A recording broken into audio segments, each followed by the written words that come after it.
The cold in Missouri that January of 1863 had a meanness to it that went clear down to the bone. Weren't just the kind of cold that made a man pull his coat tight. This was the sort that froze spit before it hit the ground, that turned tears to ice on your cheeks, that made every breath feel like swallowing broken glass. The snow come down thick as cotton, covering the burned-out farms and shallow graves scattered across the border, like God himself was trying to hide what men done to each other. But the killing hadn't stopped none. It just got colder. The war'd been grinding on near 2 years now, and the Missouri-Kansas border had turned into something worse than hell. Least hell had the decency to be hot. Out here, you had Kansas jayhawkers burning farms on one side, Confederate bushwhackers raiding towns on the other, and Union forces in the middle trying to crush anyone who looked at them wrong. Civilians caught between got the worst of it. Women, old folks, anyone suspected of feeding guerrillas or harboring rebel sympathy. The Bluecoats figured if you weren't with them, you were fair game for whatever they had in mind. Independence, Missouri sat right in the thick of it, a garrison town held by Union troops who'd learned to hate anything that smelled Confederate. Lieutenant Colonel Marcus Dalton commanded near 90 men there, and he run the place like his own personal kingdom. Dalton was the kind of officer who believed his rank gave him the right to do whatever the hell he pleased. Burning homes, hanging men without trial, relocating families into the snow with nothing but the clothes on their backs. He called it keeping order. Folks who lived through it called it something else entirely. Now hold on just a minute. Before this story gets any darker, and believe me, it's fixing to get real ugly real fast, you're gonna want to hit that like button and subscribe right now. 'Cause what bloody Bill Anderson done to these Union bastards is something you ain't never gonna forget. I'm talking about vengeance so cold it made that Missouri winter look warm. So smash that like button and let's get on with it. Martha Hensley was a widow woman, maybe 35 years old, with hands rough from washing other folks' clothes. Her husband Thomas had died at Wilson's Creek back in '61, took a mini-ball through the chest, and bled out in the August heat before anyone could help him. Left Martha with 2 young'uns to feed, and a ramshackle house outside Independence that leaked when it rained. She got by doing laundry for families in town, scrubbing shirts and breeches in creek water, so cold it cracked her knuckles raw, hanging everything to dry in whatever weather God sent. She weren't political none. Didn't care much about the Confederacy or the Union or who was right or wrong. She just wanted to keep her children fed and her little house standing. But in Missouri in 1863, trying to stay neutral was like trying to stay dry in a rainstorm. Damn near impossible. The mistake Martha made was washing clothes for the wrong families. See, some of the shirts and trousers she scrubbed belonged to wives and mothers of men riding with the bushwhackers, Anderson's band, Quantrill's raiders, the guerrillas who hit Union patrols and then vanished into the hills like smoke. Martha didn't ask questions. Money was money, and her babies needed to eat. She figured washing a shirt didn't make her a rebel any more than washing a Union officer's coat would make her a Federal. Dalton's patrol figured different. It was a bitter morning, 6th of January, when they come for her. Sun weren't even up proper yet, just a grey smear on the horizon, and the temperature had dropped so low that the well bucket had froze solid. Martha was inside trying to get a fire going when she heard horses outside, too many horses, moving too deliberate. She looked through the window and seen blue coats. Her stomach went cold in a way that had nothing to do with the weather.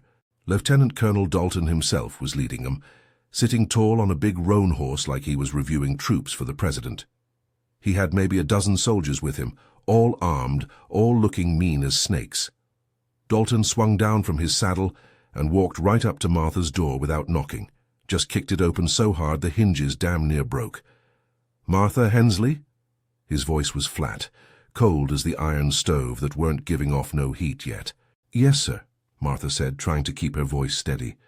Her children were still sleeping in the back room, and she prayed they'd stay quiet. Dalton held up a shirt, grey wool, the kind Confederate soldiers wore. "Recognize this?" Martha's mouth went dry. "I wash clothes for folks, sir. Don't always know whose they are." "Don't lie to me, woman." Dalton stepped closer, and Martha could smell tobacco and old whiskey on him. "This shirt belongs to Clyde Younger. His wife brought it to you 3 weeks ago. Clyde Younger rides with Bill Anderson's guerrillas. That makes you a rebel sympathizer." "I just wash clothes," Martha said, her voice barely above a whisper. I got children to feed. I don't ask folks who they're kin. Dalton's backhand caught her across the face so hard she went down. Her cheek split open where his ring cut her, blood running warm down her jaw. She tasted copper and salt. "Get her up," Dalton said to his men. "Strip her feet." 2 soldiers grabbed Martha by the arms and hauled her outside into the snow. She tried to fight, tried to scream, but one of them clamped a hand over her mouth. They sat her down hard on the frozen porch and yanked off her shoes and stockings. The cold hit her bare feet like she'd stepped on hot coals, that awful burning sensation that comes right before numbness. "Please," Martha begged, tears freezing on her cheeks. "My children—" "Should have thought of that before you washed rebel clothes," Dalton said. He mounted his horse and looked down at her, like she was something he'd scraped off his boot. "You're going to march to the garrison. 12 miles. Maybe that'll teach you and every other rebel-loving bitch in this county what happens when you help guerrillas." Martha tried to stand, but her feet couldn't find purchase on the ice-slicked porch. A soldier shoved her forward and she stumbled into the snow. The cold was so intense, it felt like her feet was being stabbed with 1,000 needles all at once. She took one step, then another, leaving bloody prints in the white. Dalton's men formed up around her, like she was a prisoner being marched to execution, which, in a way, she was. They made her walk the main road through town so everyone could see. Families came out to watch, some crying, some looking away, all of them too scared of Dalton to help. Every step Martha took, her feet went numb, and the blood kept coming. She fell twice in the first mile. Each time soldiers kicked her until she got up and kept moving. By mile 3, she couldn't feel her feet no more. By mile 5, she was leaving black frostbite instead of red blood in the snow. By mile 8, she was crawling, her hands and knees torn up on the frozen road. Dalton and his men laughed, called her a rebel whore, told her she was getting what she deserved. A farmer named of Jacob Wells watched the whole thing from behind his fence. He was old, too old to fight, but he remembered Martha's husband Thomas from before the war. Good man, honest man. When Dalton's patrol finally dragged Martha into the Independence garrison and threw her in a cell without so much as a blanket, Jacob Wells made a decision that would change everything. He saddled his horse in the dark that night and rode west, toward the hills where Bill Anderson and his guerrillas was camped. Rode through snow so deep it nearly killed his horse. Rode knowing if Dalton's patrols caught him, he'd hang. But some things a man can't let stand. Some cruelty demands an answer, and Jacob Wells knew exactly who to tell. Jacob Wells found Anderson's camp 3 days later, near froze to death himself. The guerrillas was holed up in a cave system near Blue Springs. Fires kept small so the smoke wouldn't give him away. Pickets spotted Jacob coming up the ridge and damn near shot him before he hollered out who he was and what he wanted. They brung him to the cave where Bill Anderson was cleaning his revolvers by firelight. Anderson looked up when Jacob stumbled in, snow caked in his beard and his lips blue from cold. Bill was 24 years old, but his eyes was older, cold and flat like river stones. He had scalps tied to his saddle outside, trophies from dead Federals, and everyone in Missouri knew what that meant. This weren't a man you disturbed unless you had damn good reason. "Speak," Anderson said, not stopping his work on the colt. Jacob told it straight, how Dalton's men come for Martha Hensley, how they stripped her feet and made her march 12 miles through snow, how she was thrown in a cell bleeding and frostbitten. Jacob's voice cracked when he described the bloody footprints on the main road, how Martha'd fallen and been kicked like a dog until she got up again. The cave went quiet. Every guerrilla stopped what they was doing. Archie Clement, a little man with mean eyes, stood up slow. Jesse James, barely 19, looked sick. Frank James watched his brother Bill's face, waiting. Anderson set down the revolver real careful. His jaw was tight enough to crack teeth. "This woman, she got young'uns." "2," Jacob said. "Boy and a girl, both under 10. They're with neighbors now, scared half to death." "What did she do to deserve this?" Anderson's voice was quiet, which was worse than if he'd been yelling. "Washed clothes for families. Some of them families got men riding with guerrillas. Dalton found a Confederate shirt and decided she was fair game." Anderson stood up. He was tall, lean from hard living, and when he moved, every man in that cave knew someone was about to die ugly. "How long ago?" 3 days. She's still in the garrison cell. Ain't no doctor seen her. Her feet—" Jacob shook his head. I seen frostbite before. She'll lose 'em if she ain't dead already." "She ain't dead," Anderson said, and it weren't a question, it was a decision. "Get this man food and a warm place to sleep. Frank, Jesse, Archie, with me."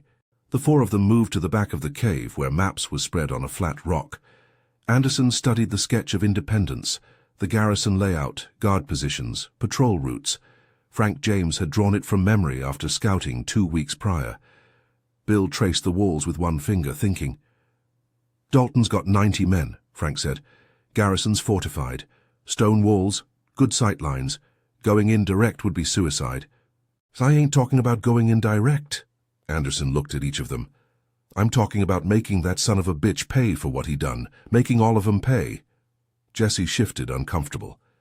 "Bill, she's one woman. We risk 40 men for one washerwoman?" Anderson's eyes went to Jesse, and the boy nearly took a step back. "She washed clothes for our families, for Clyde Younger's wife. That makes her our responsibility. You got a problem with that?" Jesse shook his head quick. "No, sir." "Good."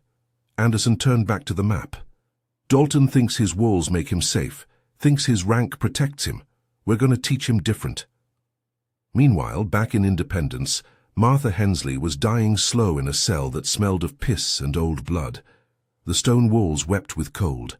She had one thin blanket that might as well been made of paper for all the warmth it gave. Her feet had gone black, the flesh rotting where frostbite had killed it. The pain was beyond anything she'd ever known. A burning, grinding agony that never stopped. No doctor come. No one brought clean water or bandages. Once a day, a guard shoved a tin plate of slop through the bars and laughed when she couldn't stand to reach it.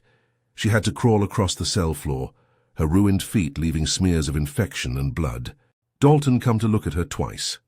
First time he stood outside the bars smoking a cigar, watching her shiver. "You comfortable in there, Mrs. Hensley?" His voice was mocking. "Not as comfortable as them gorillas you helped, I reckon." Martha couldn't answer. Her voice was gone from screaming in the night when the pain got so bad she forgot to be quiet. The second time Dalton visited, he brung 2 of his officers with him. They stood there drinking whiskey, talking about her like she was a piece of property they'd confiscated. "Think she'll last the week?" one of them asked. "Don't much care," Dalton said. "The point's been made. Every rebel sympathizer in this county saw her marching barefoot. They know what happens now when you help bushwhackers." "What about her children?" Dalton shrugged. "Someone'll take 'em in or they won't. Either way, it ain't my concern." They left laughing. Martha lay on the stone floor, fever burning through her, and prayed. Not for herself, she knew she was done for, but for her children, and maybe, though she wouldn't admit it even to God, for vengeance. While Martha suffered, Dalton was making things worse. His patrols went out daily now, emboldened by what they'd done to Martha. They burned a farmhouse belonging to a family suspected of hiding food for guerrillas.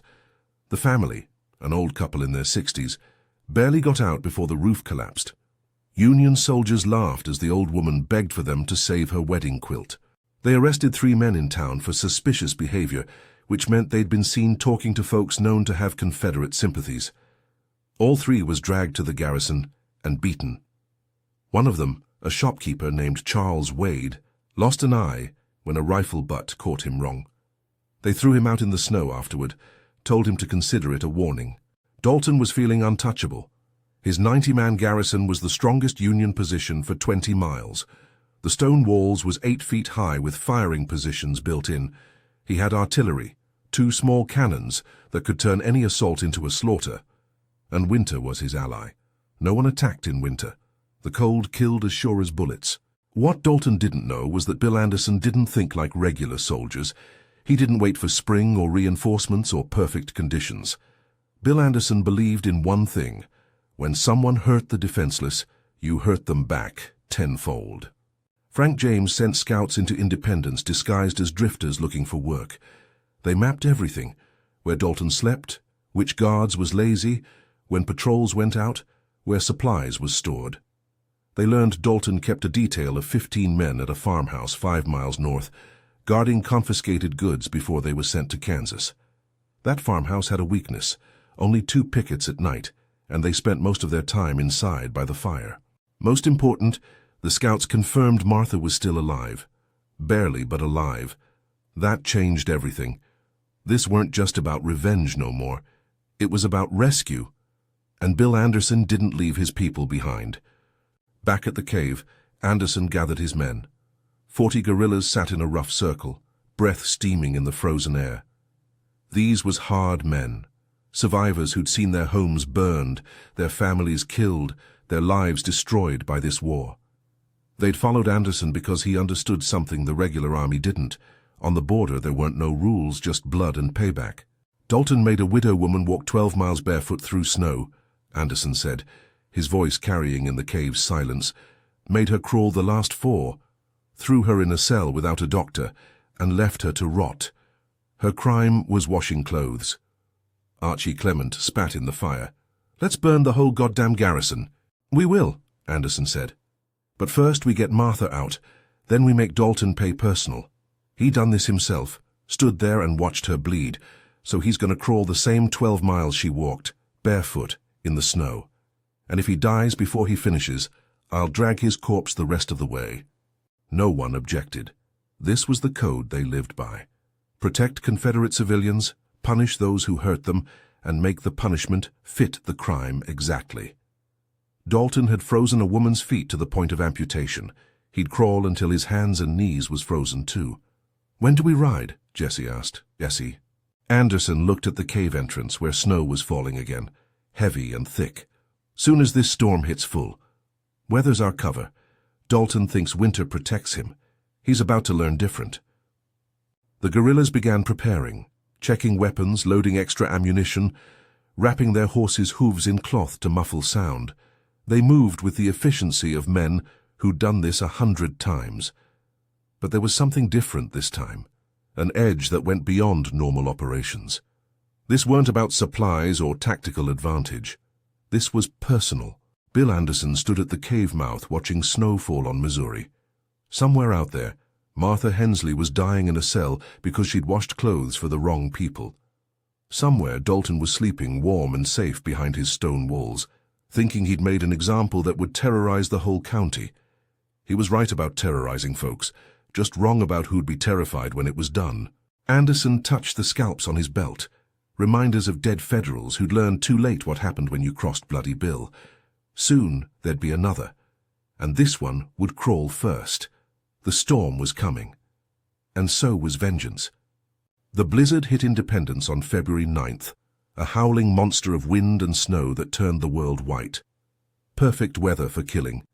Anderson's band rode out before dawn, 40 men wrapped in whatever coats and blankets they could find, faces covered against the wind. They moved in silence except for the creak of saddle leather and the muffled thud of hooves in deep snow. Frank James rode beside Bill, going over the plan one more time. 20 men with you for the garrison, 20 with me for the diversion. We hit the supply depot at midnight exactly. That'll pull Dalton and half his force north. "He'll take the bait," Anderson said, his voice muffled by the scarf across his face. "Man like that can't stand the thought of losing supplies. His pride won't let him send subordinates. He'll go himself to make sure it's done right." "And if he don't?" "Then we burn the garrison anyway and shoot our way out. Either way, Martha comes out and Dalton pays." They split up 5 miles from town. Frank's group peeled off north toward the supply depot, a farmhouse where Dalton kept confiscated goods before shipping them to Kansas. 20 guerrillas with torches and coal oil, ready to turn that farmhouse into an inferno. Cole Younger was with them, grinning under his frost-covered mustache. "Gonna be a hell of a bonfire," he said. Anderson's group circled east, using a tree line to approach Independence from the blind side. The storm was so thick you couldn't see 10 feet ahead. Guards on the garrison walls was huddled by braziers, more focused on staying warm than watching for attackers. Who the hell would attack in this weather? Only a madman or Bloody Bill Anderson. They left the horses in a ravine a half-mile out, hobbled and covered with blankets. From here it was on foot. Anderson checked his revolvers, 4 of them, 2 in holsters and 2 tucked in his belt. Each one loaded with 6 rounds, 24 shots without reloading. He'd killed more men than that in single engagements before. Archie Clement carried a shotgun sawed down to nothing, deadly at close range. Jesse James had a rifle and looked nervous, his first real assault on a fortified position. Dave Poole, silent as always, had 2 revolvers and a Bowie knife the size of a small sword. Jim Anderson, Bill's brother, carried a hatchet alongside his guns. If it come to close quarters, that hatchet would do terrible work. They crawled the last 100 yards on their bellies through snow that soaked them to the bone. The cold was brutal, but it kept the guards inside. Anderson could see the garrison walls now, stone and timber 8 feet high, with a wooden gate reinforced with iron. Guard towers at each corner, but only one man visible, and he was stomping his feet trying to keep circulation going. Anderson held up a fist. Everyone stopped. He pointed to Archie and 3 others. They'd circle to the north gate. Pointed to Jim and 5 more. South wall. The rest would come with Bill through the main gate once the diversion started. They spread out slow, shadows in the snowstorm. Minutes felt like hours. Anderson's hands were so cold he could barely feel his fingers, but he didn't dare warm them. Couldn't risk starting a fire or even blowing on them. Any sound could alert the guards. Then, from the north, a glow appeared in the sky. Orange and red, growing brighter. The supply depot was burning. Inside the garrison, bells started ringing. Men shouted. Officers barked orders. Anderson heard Dalton's voice cutting through the chaos. "Mount up! Everyone who can ride on me now, leave a skeleton crew on the walls." Perfect. The bastard was taking the bait. The main gate swung open, and riders poured out. Maybe 45 men, all headed north toward the burning depot. Anderson counted them as they passed, close enough that he could have reached out and touched the last horse. Dalton was in the lead, shouting at his men to hurry, that they couldn't lose those supplies. When the last rider disappeared into the storm, Anderson rose from the snow like a ghost. His men followed. They moved fast now, no point in stealth. The remaining garrison troops was focused on the fire to the north, not expecting an attack from the opposite direction. The gate was still open. Stupid. Dalton was so confident in his numbers, he'd left his back door wide open. Anderson and his men slipped through like smoke, guns drawn but not firing yet. Surprise was still on their side. The garrison yard was chaos. Maybe 20 soldiers remained, half of them running around trying to organize a defense, the other half confused about whether they should follow Dalton or stay put. Officers was shouting contradictory orders. No one was watching the gate. Anderson shot the first man he saw, a sergeant who was screaming at privates to man the walls. The sergeant went down with a hole in his chest. Then all hell broke loose. Guerrillas poured through the gate firing. Union soldiers scrambled for weapons, but Anderson's men had surprise and momentum. Jesse James shot a guard off the north wall. Dave Poole dropped 2 men with 4 shots, methodical as a butcher. Archie Clement's shotgun roared, taking a lieutenant's head clean off his shoulders. The garrison troops tried to rally, but they were scattered and outnumbered now. Some surrendered immediate, throwing down their rifles. Others ran for the barracks, hoping to fort up. A few fought back and died for it. The whole assault took maybe 5 minutes, and when it was done, Anderson's men controlled the yard. "Find her!" Anderson shouted over the gunfire. "Martha Hensley, find her now!" Jim Anderson and 3 others ran for the cell block, a stone building attached to the main wall. They kicked open the door and found 6 cells, most empty. In the last one was Martha Hensley. She was barely conscious, lying in her own filth, her feet black with gangrene. She looked up when they burst in and tried to speak but couldn't. Jim broke the lock with his hatchet and went in gentle, wrapping her in his coat. "We got you, ma'am," he said. "Bill Anderson sent us. You're safe now." Martha's eyes filled with tears. She tried to say something, maybe thank you, maybe her children's names, but the words wouldn't come. Jim picked her up careful as he could and carried her out to the yard where Bill was waiting. Anderson looked at Martha's feet and his jaw went tight. He'd seen men lose limbs to frostbite, but this was worse somehow. She was innocent, guilty of nothing but trying to feed her family, and Dalton had done this to her for sport. "Get her to Cole's horse," Anderson told Jim. "Wrap her warm. Cole'll take her south to Doc Jennison. He'll do what he can. Her feet, I know. Just get her out of here. Now listen here.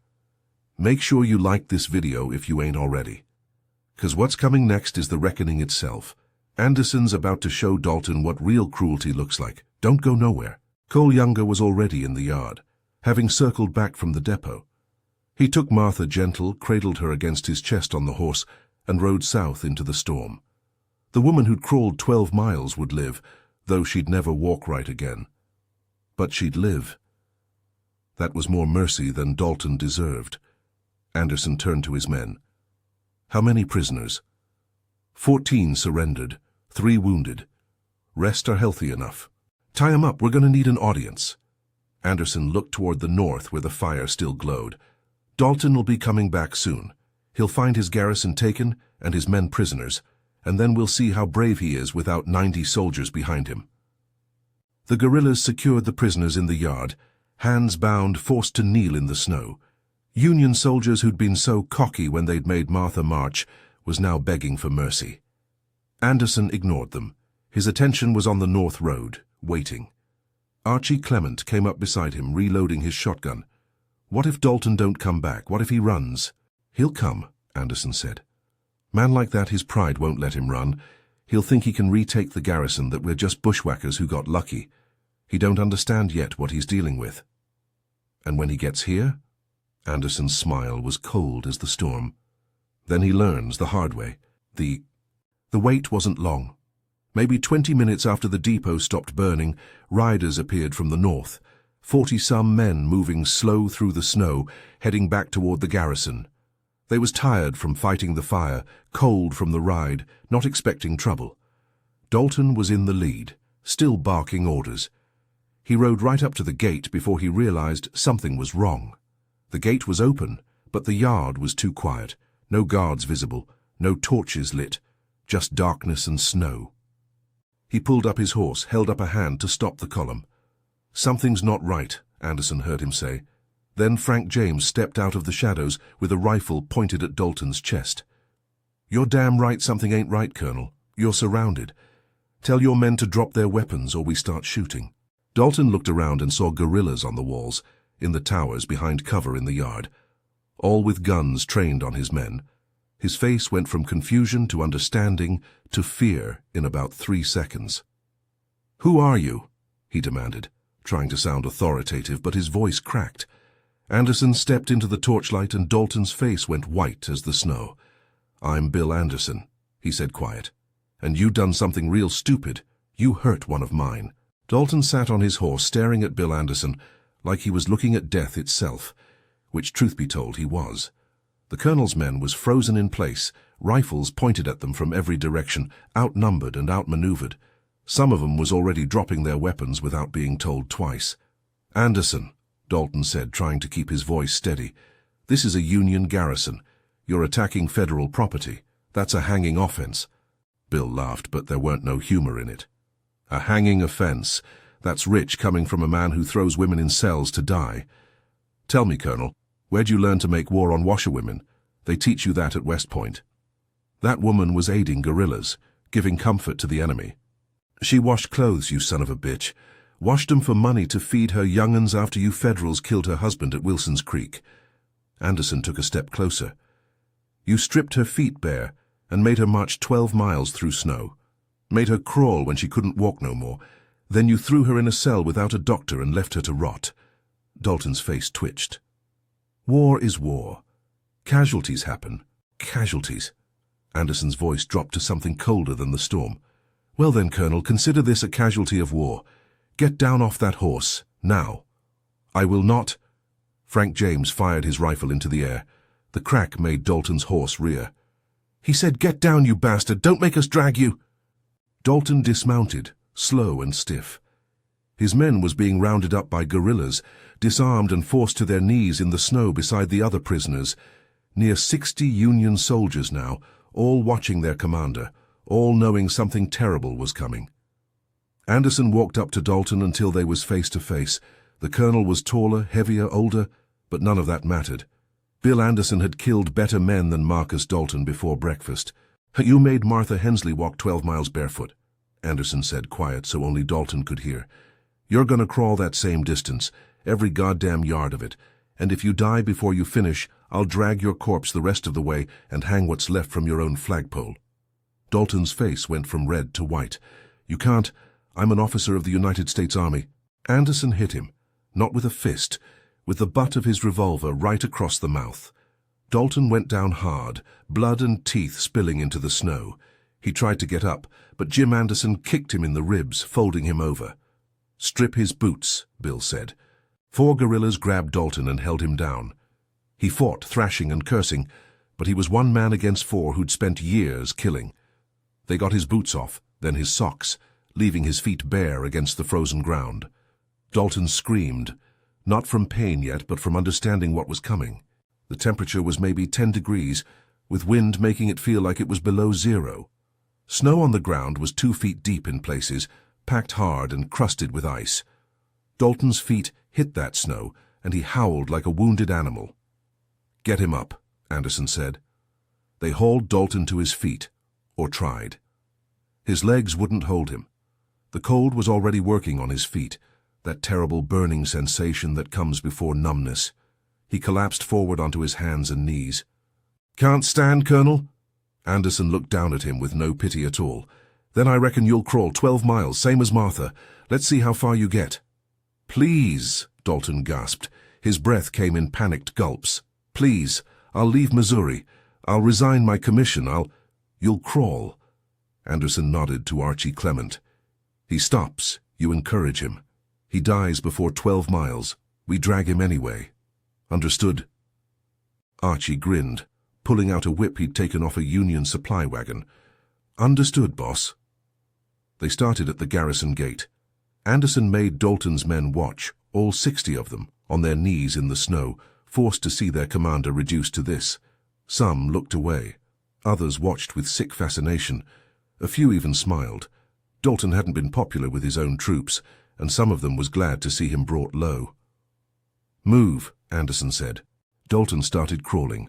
His hands sunk into the snow, then his knees, the cold so intense it felt like fire. He made it maybe 50 yards before he stopped, gasping, already shaking from the cold. Archie's whip cracked across his back. "Colonel said move, Colonel." Dalton crawled. Every movement was agony. His hands went numb first, then his feet started to freeze proper. By the time they'd gone a quarter mile, he was leaving blood in the snow. His knees torn open on hidden rocks and ice, his hands cut to ribbons. The guerrillas rode alongside on horses, keeping pace. Anderson was silent, watching. This weren't about rage no more. This was about balance. Martha had suffered 12 miles. Dalton would suffer 12 miles. That was justice on the border. At half a mile, Dalton begged, "I can't, please, my feet." Martha's feet was worse, Anderson said flat. "Keep crawling." At 1 mile, Dalton was crying. Tears and snot froze on his face. His uniform was soaked through with snow and sweat. He tried to stand once, but his frozen feet wouldn't hold him, and he face-planted hard enough to break his nose. Blood poured into the snow, dark and thick. "Please," he sobbed. "Please. I'm sorry. I didn't mean—" She was just... "Just what?" Anderson's voice was cold as iron. "Just a woman, just a rebel, just someone who didn't matter?" He rode closer. "She mattered to her children.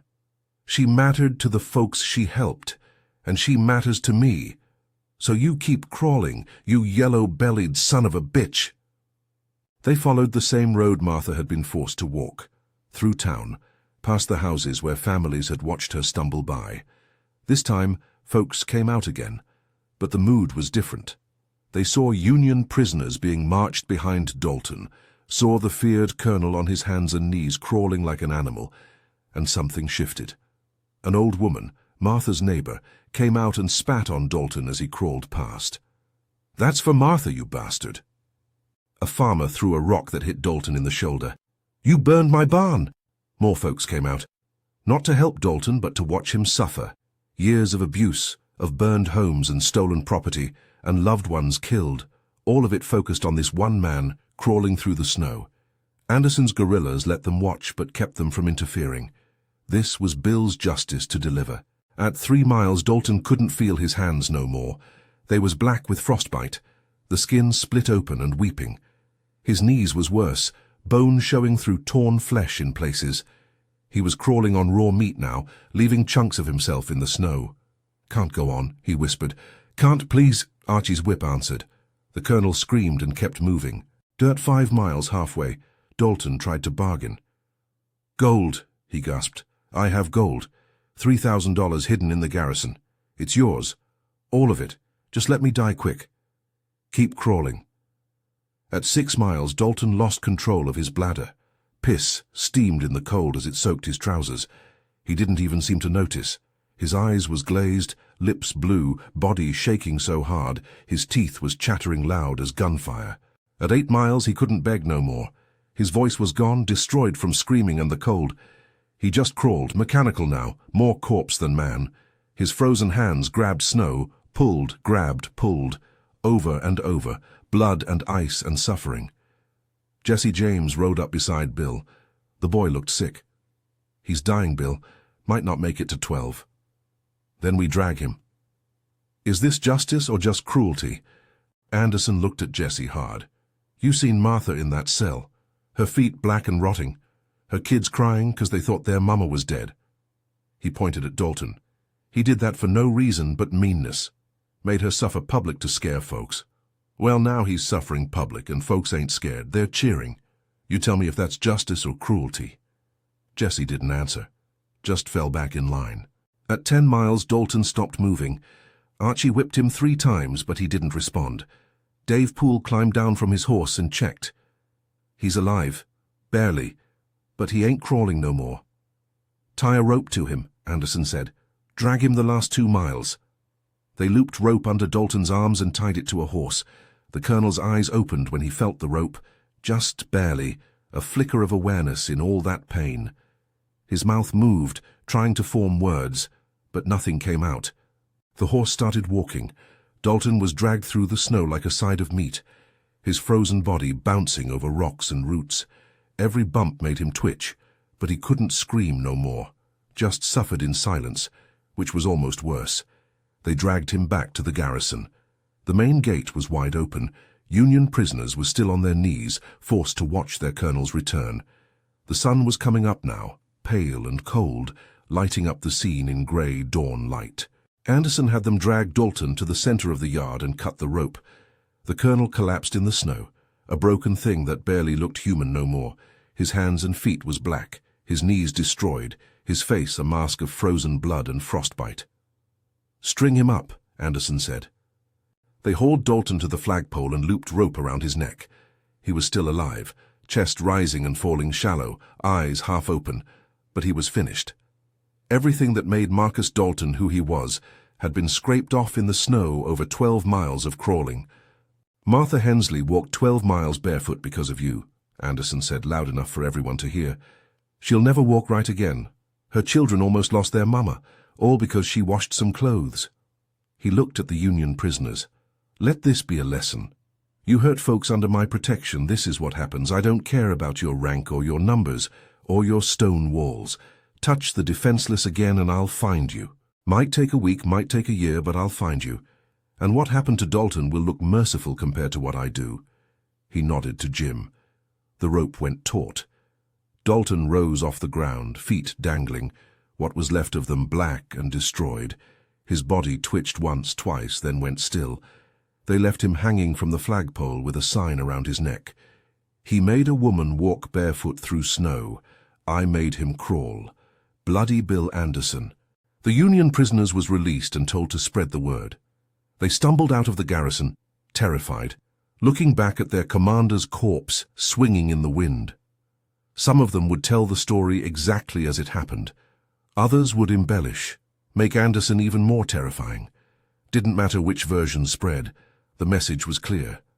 On the Missouri border, you didn't hurt the defenseless and walk away. Not when Bloody Bill was riding. The sun rose full over Independence that morning, cold and pale, lighting up Dalton's corpse swinging from the flagpole like some kind of grim monument. Anderson's men had already rode out before dawn, disappearing into the hills the way guerrillas always did, ghosts who came, killed, and vanished before regular army could respond. They left the garrison intact, but emptied of supplies, took the best horses, and freed every prisoner in the cells. Weren't no point holding the place. They wasn't soldiers building an empire. They was bushwhackers delivering a message, and hell, that message got delivered loud and clear. Word spread across Missouri faster than wildfire in August. Union garrisons from Kansas City to St. Louis, heard what happened to Lieutenant Colonel Marcus Dalton, how bloody Bill Anderson had taken a fortified position in a blizzard, rescued a dying woman, and made the officer who'd tortured her crawl 12 miles before hanging him from his own flagpole. Some officers called it barbaric. Others, the smart ones, started treating Confederate civilians with a sight more caution. Weren't about morality for them. It was about survival. You could abuse the helpless when the only consequence was their suffering. But when the consequence was Bill Anderson showing up in the night to make you crawl through snow until your knees was bone and gristle, well, that made a man think twice. Martha Hensley made it to Doc Jennison's place more dead than alive. Cole Younger had rowed her south through the storm, wrapped in every blanket and coat they had, talking to her the whole way to keep her conscious. Doc took one look at her feet and shook his head. Gangrene had set in deep. There weren't no saving them.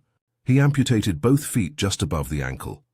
Martha survived the surgery, barely.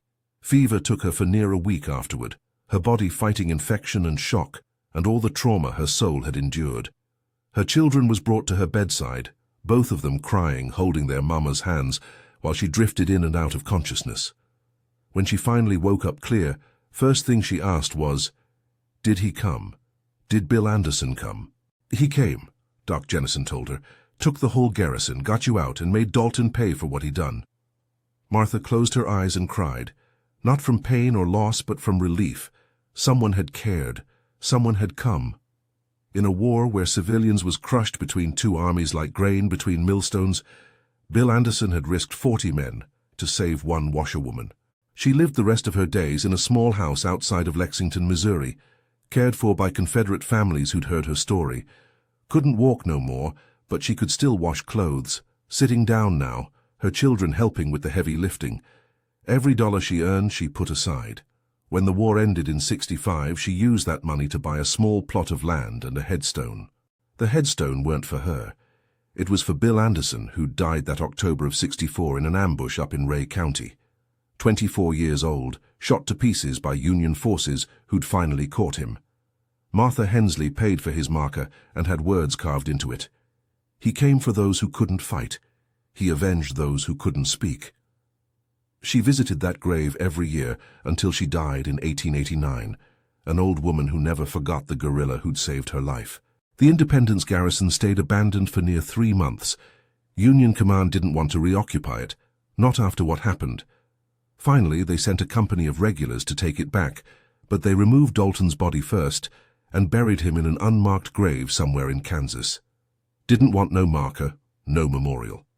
The army wanted to forget Marcus Dalton existed, wanted to bury the embarrassment of a colonel being killed by bushwhackers he'd underestimated. But folks in Missouri didn't forget. Confederate sympathizers told the story around dinner tables and campfires. Union families told it too as a warning. Even Federals who hated Anderson admitted there was a certain justice to what he'd done. Dalton had crossed a line. Not the line between North and South, but the line between war and cruelty. Anderson had dragged him back across it and made him pay the toll. For Bill's band, the raid became legend. Jesse James would tell the story years later when he was robbing banks and trains, using it to justify his own crimes. "We learned from Bill," he'd say. "You protect your own.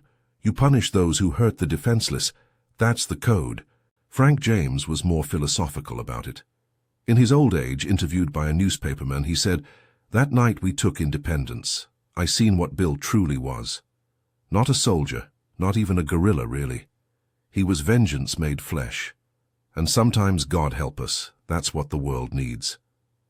Archie Clement rode with Bill until the end, died in a shootout 6 months after Anderson fell. Cole Younger survived the war, became an outlaw, spent years in prison, and lived long enough to regret most of it. But he never regretted that February night when they rescued Martha Hensley. "That was the one time," he said near the end of his life, "that I knew for damn sure we was on the right side." Bill Anderson himself never spoke much about independence. For him it was just another operation, another debt paid. He had a ledger in his head, names of people who'd hurt his folks, check marks for those who'd paid. Dalton got a check mark.